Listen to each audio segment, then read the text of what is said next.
स्वागत है आपका आपके अपने YouTube चैनल एडवोकेट दीप लीगल हब में।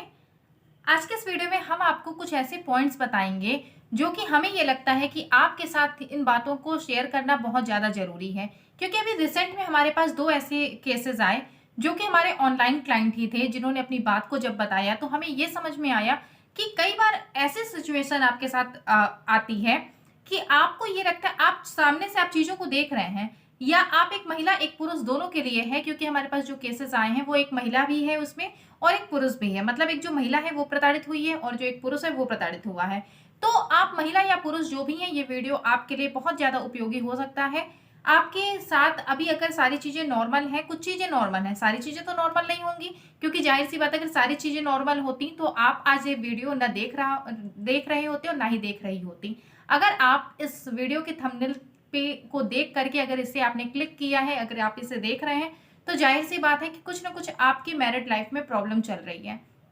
तो आपने अगर आप अभी कोई भी प्रॉब्लम फेस कर रहे हैं, तो इस वीडियो को आप ज़रूर देखिए। होता क्या है कि जब हमारे सामने कुछ ऐसी सिचुएशन आती है जिसमें हमें ये लगता है कि आप अगर एक पत्नी हैं या आप अगर एक पति हैं, दोनों के पक्ष में हम बात करें, बार-बार इन चीज़ों को हम डिस्क्राइब नहीं कर सकते।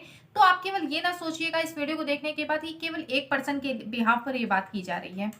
आपको अगर ये लगता है कि आपके मैरिड लाइफ में किसी तरह की कोई प्रॉब्लम चल रही है और आपको ये भी अंदाजा है कि ऐसी प्रॉब्लम इतनी ज़्यादा बढ़ चुकी है कि उसमें कुछ भी आगे हो सकता है।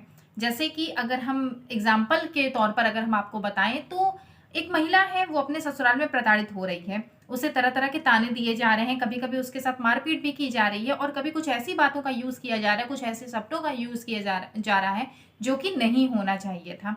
लेकिन फिर भी वो महिला केवल इस वजह से चुप है कि उसे ये लगता है कि नहीं, मुझे अपना रिश्ता बचाना है। जैसा कि हमारे वीडियो पे भी बहुत सारे कमेंट आते हैं और हमसे जो लोग बात करते हैं वो भी अपने बहुत सारी चीज़ों को बताती हैं और वो ये कहती हैं कि मैम, मैं चाहती हूँ कि हमारा जो रिश्ता है वो सही रहे।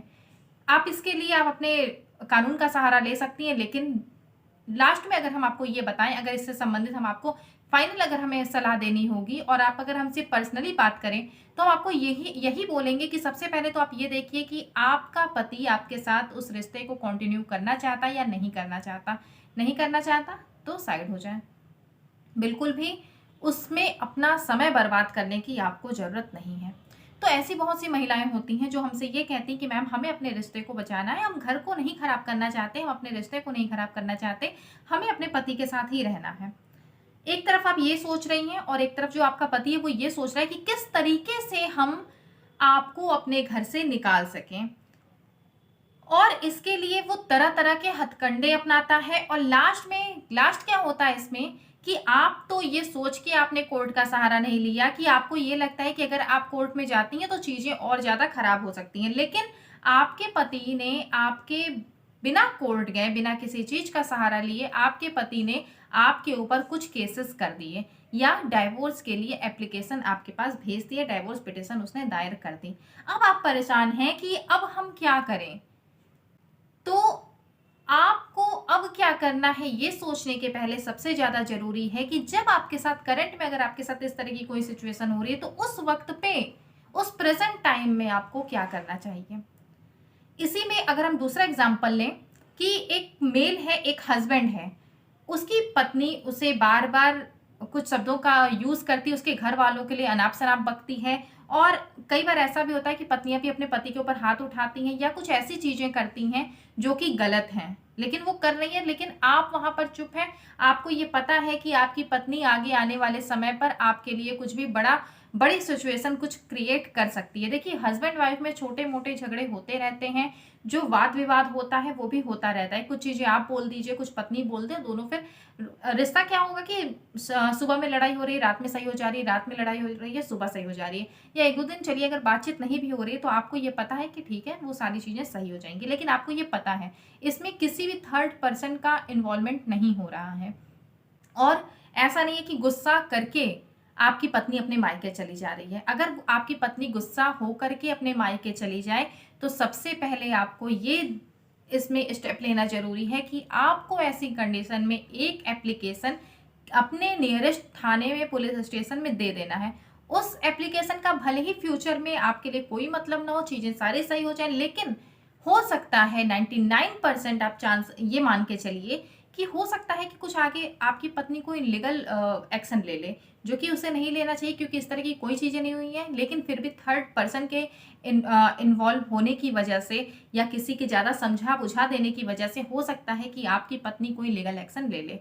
तो इसमें आपने जो एप्लीकेशन दी है थाने में, वो आपकी काम कर जाएगी। इस पॉइंट ऑफ व्यू से काम करेगी कि आपने सारे सिचुएशन के बारे में थाने में पहले ही सूचना दे दी थी और आपको पता था कि ऐसी चीजें घटित हो सकती हैं फ्यूचर में, इसलिए आपने अपने पक्ष को पहले ही थाने में रख दिया। आपने ये बता दिया कि ऐसा कोई भी चीज नहीं हुई थी जितना एफआईआर में या कंप्लेन में लिखवाया जा रहा है। तो ऐसे में भी कई बार होता है कि पति ये सोचते हैं कि हमें अपने रिश्ते को बचाना है, इसलिए हम कोई स्टेप नहीं लेंगे। अब आपके बीच में कोई छोटा मोटा झगड़ा हुआ, वो झगड़ा पहुंचा आपके पत्नी के मायके तक और वहां मायके वालों ने आपको फोन पे गाली देनी शुरू की, आपको ये धमकी दी कि अब हम आपको देख लेंगे। देखिए, ये जो एक छोटी सी धमकी होती है, ये बहुत ही ज्यादा विकराल रूप आगे चल के फ्यूचर में ले सकती है। तो अगर आपको कोई इस तरह की कोई धमकी दे रहा है तो आप पहले ही सचेत हो जाए। आप वहां पर अगर आप ये सोच रहे हैं कि ऐसा कुछ नहीं होगा और चीजें नॉर्मल हो जाएंगी, हम अपने अगर अभी हमने कोई स्टेप ले लिया तो हम अपने रिश्ते को खराब कर लेंगे। देखिए, आप खराब नहीं करेंगे, जो रिश्ता खराब होना होगा वो हर सिचुएशन में खराब हो जाएगा।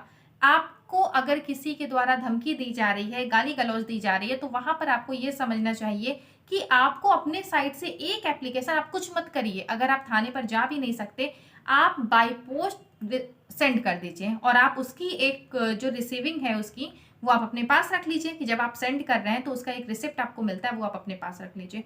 एक एप्लीकेशन आप एसपी ऑफिस में सेंड कर दीजिए और उसकी भी आप रिसिप्ट अपने पास रखिए। ये सारी चीजें आपके फ्यूचर में काम आती हैं। आप अगर यही सोचते रहेंगे कि हम अपने रिश्ते को बचा रहे हैं, दूसरा जो पर्सन है वो इस बारे में नहीं सोच रहा है, लेकिन आप यही सोच रहे हैं कि हम अपने रिश्ते को बचा रहे हैं और इन चीज़ों को हमें सही करना है। आप बिल्कुल आप सही करिए।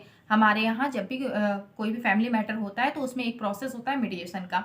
अगर कोई केस हो भी रहा है या आपके साइड से अगर आपको लगता है, तो आप अपने में मीडिएशन करवा लीजिए या प्री लिटिगेशन करवाइए। प्री लिटिगेशन में ये फायदा होगा कि मुकदमे पूर्व क्या एक मीडिएशन हो जाता है। आपने कोई कहीं मुकदमा नहीं किया है, कोई एफआईआर, कोई कंप्लेन नहीं किया, लेकिन आपने प्री लिटिगेशन के लिए एक एप्लीकेशन लगा दी है कोर्ट में जाकर के।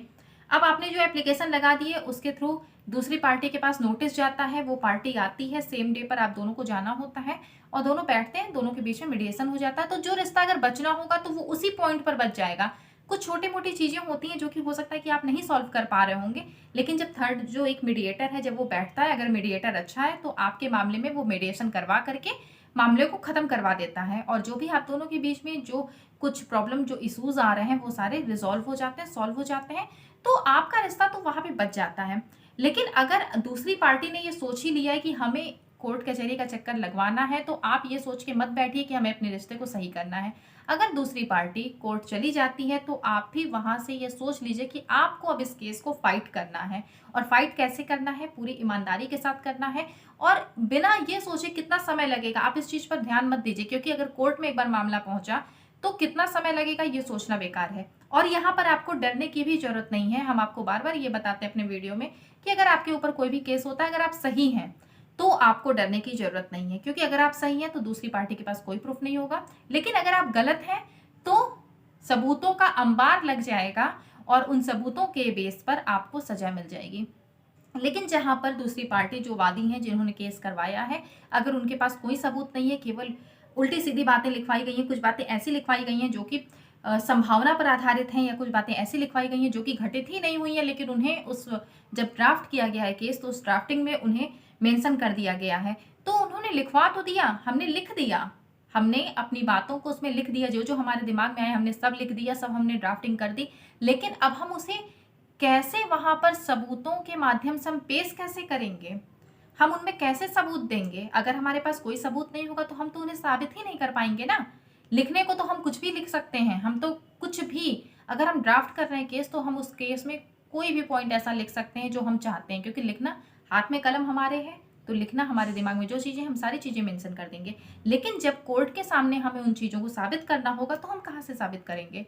तो इसलिए जो चीजें आपको ये पता है कि ये झूठी बताई जा रही हैं, तो ऐसी चीजों में आपको डरने की क्या जरूरत है? अगर ऐसे कोई सेक्शन लगाए गए हैं, आप रेगुलर बेल ले लीजिए, रेगुलर बेल लेकर के और आप इसके बाद फिर जब आपकी रेगुलर एंटीसिपेटरी बेल आप ले लीजिए पहले। अगर कुछ ऐसे सेक्शंस लगाए जा रहे हैं जिनमें एंटीसिपेटरी बेल लेने की ज़रूरत है और आपको लगता है कि आपको अरेस्ट किया जा सकता है, तो आप लीजिए एंटीसिपेटरी बेल। नहीं तो आपको एंटीसिपेटरी बेल भी लेने की ज़रूरत नहीं। बहुत सारी जगह पर ये होता है कि आपके एडवोकेट आपसे कहते हैं कि आप एंटीसिपेटरी बेल लीजिए। भाई क्यों ले लें? जब कुछ सेक्शंस ऐसे हैं जिनमें अरेस्ट करने का कोई प्रोविज़न ही नहीं है, तो हम क्यों अरेस्ट हो जाएंगे? हम क्यों एंटीसिपेटरी बेल लेंगे? पहली बात है कि कोर्ट भी वो उस मामले में आपको एंटीसिपेटरी बेल नहीं देगी, तो आपका वहाँ पे पैसा और समय ही तो बर्बाद होगा। तो एंटीसिपेटरी बेल क्यों हम लें? हाँ, लेकिन अगर हमें लगता है कि कुछ सेक्शंस ऐसे लगे हुए हैं जिनमें हमें बेल की ज़रूरत है, या लग सकते हैं जिनमें हमें बेल की ज़रूरत है, तो हम एंटीसिपेटरी बेल ले लेंगे। और इसके बाद फिर हम रेगुलर बेल लेने के बाद हम अपने केस को फाइट करेंगे और बहुत ही ईमानदारी के साथ फाइट करेंगे। तो जाहिर सी बात है, अगर आप सही हैं तो जीत आपकी होगी। ऐसा नहीं है कि आप गलत हैं फिर भी आपको सजा हो जानी है।